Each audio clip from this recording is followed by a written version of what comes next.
மாத பௌர்ணமி முழுநிலா அன்று உலகில் உள்ள அனைத்து பௌத்தர்களாலும் சிறப்பாக கொண்டாடப்படக்கூடிய பண்டிகை வெசக் பண்டிகையாகும்.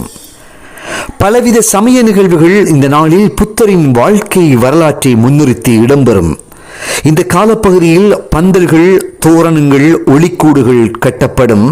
எங்கும் விழாக்கோலம் இருக்கும். இந்த நாள் 3 முக்கியத்துவங்களை கொண்ட நாளாக பௌத்தர்களால் கொண்டாடப்படுகிறது.